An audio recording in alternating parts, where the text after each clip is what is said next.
Je reçois de très bons commentaires sur la chronique Jelly Country avec Dominique Lalande. Ben, elle est avec nous. Allô, Dominique? Allô, comment vas-tu? Ça va très bien, puis là, je suis tout énervé, là. Quelle proposition nous feras-tu cette semaine? Je pense qu'il y en a qui vont être très contents. OK. Je vais parler d'une femme. Mhm. J'aime ça, faire des petites questions quiz au début. OK. C'est une femme de l'univers du country Oui. qui paraît toujours très forte. Moi, j'ai toujours dit, hey, mon Dieu, elle est au-dessus de ses affaires, cette femme-là, elle est forte. Tu sais, puis elle chante bien, elle a une voix puissante. Puis, dans sa biographie, parce que c'est elle-même qui l'a écrite, Mhm. on découvre la femme vulnérable. OK. La femme qui en a arraché. La femme qui a essayé d'avancer. La femme qui a même eu une dépression à l'âge de 19 ans. OK. Alors, pour ceux qui ne savent pas de qui je parle encore, il s'agit de Guylaine Tanguay. Ah, la grande Son Guylaine. livre, Mhm. ben oui, La ligne droite, OK. qui est paru à Libre Expression. Mhm. C'est un livre, écoute, je pense que ça fait peut-être 1 ou 2 ans qu'il est sorti, Mhm. mais je trouvais que ça valait la peine d'en parler. 2018. OK. Je trouvais que ça valait la peine d'en parler parce que, je veux dire, c'est quand même elle qui anime Tout simplement Country. Ah, ben oui. Et c'est aussi une personne qui a une grosse carrière. D'ailleurs, son dernier album, je pense que, ou l'avant-dernier, elle parle dans son livre de Nashville. Tu sais, Oui. on s'entend, c'est pas tout le monde qui a cette possibilité-là. Non, Donc, c'est un gros nom de la musique country. tout à fait. Et au niveau de la façon d'écrire le livre, tu sais, moi j'aime bien décortiquer un petit peu. Puis elle nous raconte là, comme si on était là assis à une table de café là, puis on prend un bon café, un chocolaté ou whatever. Et elle nous raconte sa vie, son histoire. Mhm. Elle commence, elle est née à Dolbeau-Mistassini. Oui. Elle raconte qu'elle a une enfance qui n'a pas été toujours facile, mais elle raconte qu'elle a des beaux moments puis qu'elle a de la gratitude pour ça. Moi, Oui. j'ai trouvé ça pas mal rock'n'roll, son enfance. Là. J'avais mal au ventre parfois, je t'avoue. Et elle nous raconte, ça va faire rire, elle dit, j'aimais ça, faire du drôle. C'est son Mhm. expression. Oui. Faire du drôle.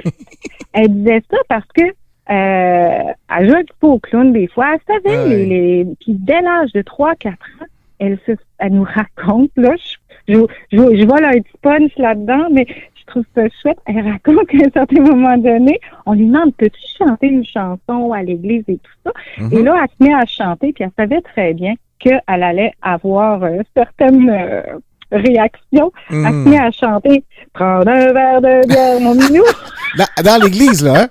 dans l'église. Quand même. Tu imaginais les gens, mais voyons donc, petite puce de 3-4 ans qui se met à chanter ça. Alors, ça fait partie des belles anecdotes du livre. Une autre chose que j'ai beaucoup aimée, on apprend que sa grand-mère jouait de la musique à bouche. On disait pas de l'harmonica, hein. Alors, puis ça chantait beaucoup dans la famille. Donc, fait que la première partie du livre, je dirais, là, ça l'explique son enfance, mais aussi pourquoi elle est devenue chanteuse. OK. Dans la deuxième partie, qui commence un petit peu plus vers la page 43, on découvre ses premiers concours. C'est à partir de là, qu'on apprend là, un petit peu comment et pourquoi elle a commencé une vraie carrière. Et je t'avoue qu'on apprend, toi et moi, on le sait, les gens des médias de cet univers-là, on connaît quand même pas mal de choses qui se passent derrière la scène. Hein? Mhm. Et les lecteurs et les lectrices, attachez-vous, attachez votre truc avec de la broche. On en apprend des vertes puis des pommures. Ça peut être assez déstabilisant. Donc, c'est intéressant quand même de lire une biographie qui nous raconte les hauts et les bas. Et tantôt, je vous disais aussi qu'elle parle de sa dépression à 19 ans qui fait que, pouf, elle est partie vers Montréal. Mhm. Et là, elle a décidé de faire carrière. Il y a eu des gens qui ont été pas super cool dans l'univers de l'industrie. Ouais. Puis, à la page 141, j'ai trouvé ça vraiment le fun parce qu'elle a appelé le chapitre Retour aux sources, OK. la musique country. Et là, ben, écoute, on aime ça, hein? On a commencé à comprendre Nashville. Elle parle de son mari, Carl. Ben oui. C'est drôle, une petite anecdote. Elle raconte qu'il y avait tellement pas de temps pour eux autres, entre les enfants, la carrière, les affaires, que le seul moyen où ils pouvaient organiser, si on veut, les plans pour ce qui s'en venait, c'est quand ils prenaient un bain ensemble. Tout le monde était calme. Fait que, tu sais, il y a le côté toujours humour, puis tu sais que moi, j'aime bien l'humour, donc. Alors, donc, on découvre, comme je disais au tout début, une femme qui est complexe, parce qu'elle est forte et vulnérable tout à la fois, mais elle y croit. Puis elle dit aux gens, ayez confiance, avancez. Puis elle dit ça à ses enfants aussi. Moi, j'aime ça, ce beau message-là. Je te dirais qu'un tout petit bémol, il manque les dates dans le récit. Tu sais, quand elle raconte, je suis partie à Nashville, il n'y a pas la date où elle est partie. Mais c'est tout sur mon petit côté cartésien qui aime ça savoir où on s'en va dans les dates. Mais ça ne nuit pas du tout au récit. C'est juste moi, j'essayais de fouiner par ailleurs pour savoir quelles étaient les dates qui correspondaient. Et puisque j'accompagne quand même des artistes country dans leur communication, je vous avoue que ça m'a beaucoup plu parce que j'ai découvert le côté, bien sûr, de l'artiste qui veut avancer, mais ses insécurités et tout ça.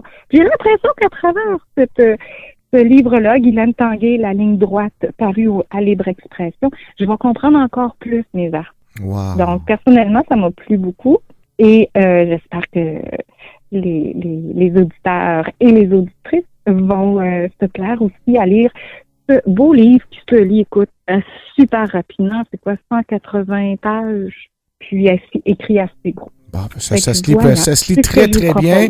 Et moi, ce que je retiens de Guylaine, c'est qu'elle a tellement une belle âme, une belle personnalité. C'est une bonne personne, Guylaine. Point final. C'est pas pour rien qu'elle est rendue où elle est. Ben oui, très bien. Puis si elle est, où est-ce qu'elle est? Et puis elle me le dit souvent quand je lui parle. Elle me dit, chaque fans, Mike, je suis allé les chercher un à un. Et ça, elle est reconnaissante de où elle est rendue. Et c'est ce qui fait qu'elle va continuer de monter encore. C'est ce que je crois aussi.